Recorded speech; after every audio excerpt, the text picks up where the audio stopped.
কেমন আছেন? আমরা জীবনে সবাই সফল হতে চাই।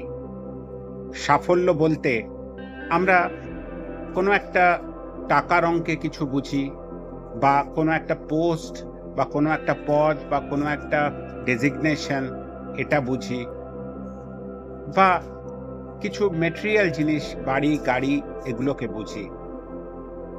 কিন্তু একটু ভেবে দেখলে আমরা দেখব যে সাফল্য তখনই আসবে যখন আমার মন শান্ত থাকবে।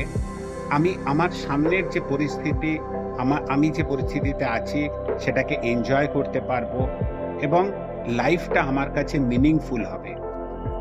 তাই বলি, মন শান্ত রাখুন, আশেপাশের মানুষকে ভালোবাসুন, তাকে বিশ্বাস করুন। আপনি আপনার দিনটা আজকে খুব ভালো যাবে।